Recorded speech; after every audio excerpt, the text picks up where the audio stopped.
Howdy do. I've got one from Point Brewing, Smiley Blue Czech style Pilsner, 4.5, 35 IBUs. Howdy do.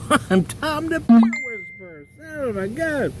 It is hot, man, so I'm kind of doing some hot stuff. I've been going through a lot of Pilsners lately. Actually, I've been kind of really enjoying the craft Pilsner. This one is very interesting. I had one can earlier today. I bought a 12-pack can of this. It ran $14.99, so $7.50 a 6-pack.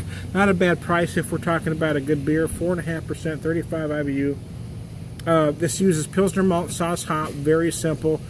You know what the style should be. They tell you the aroma should be floral and spicy, and there is. Let's have a drink, shall we?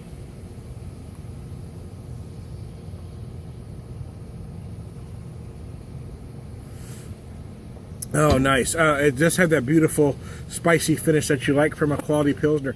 Point Brewery kind of gets maligned by a lot of beer geek snobs. Most of your stuff is kind of middle of the road. I don't know if they knock anything out of the park, to be honest.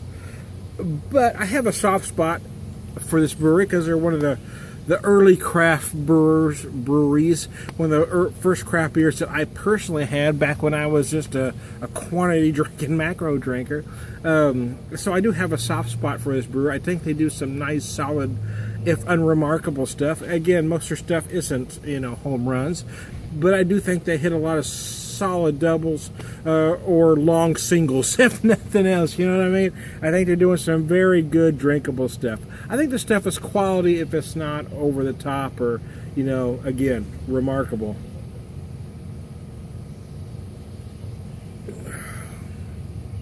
And this one certainly falls in that category. I don't know if it's going to make any noise as a craft Pilsner, but again, I love the simplicity of it. I love that it uses Pilsner malt.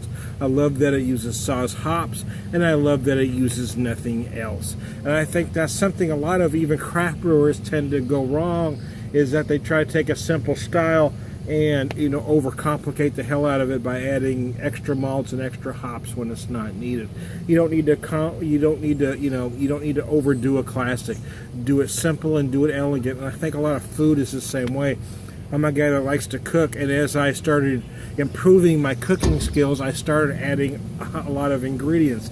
Now I've kind of gone back the other way. And I think I think that happens for a lot of brewers, a lot of craft beer drinkers, a lot of foodies like me. At some point you start thinking more is better, more is more, so more ingredients. But then you start learning that sometimes simplicity is better. Sometimes something that has 3 or 4 ingredients is much better than something that has 100. And I think this is one of those perfect examples. This is a classic style. You don't need to overcomplicate it to make it great. One malt, one hop, there you go. As far as beer snobs go, I don't think it's going to light anybody's world on fire. But this is the perfect beer to bring to a campfire, a cookout, a card game, something where you want a beer with some flavor. You might not necessarily want to get hammered. 4.5% certainly going to keep you in that sessionable range. It is easy to drink, but there is some flavor, so it's not boring on your palate, but nor does it tax it. It's not certainly a beer that you have to really do a whole lot of nonsense with. It's not going to create a lot of pretension. It's certainly not one you want to or need to talk a lot about, but it's certainly one that can be enjoyed. I think for the price, Point did a beautiful job with this. Are there others that I may prefer over it? Yeah, possibly. But I will tell you this, if I find this again, 12-pack cans, $15 a 12-pack, yes, I will buy it again. I happened to be slightly out of town when I found it because I didn't see it in my local market, so I did want to give it a shot when I found it.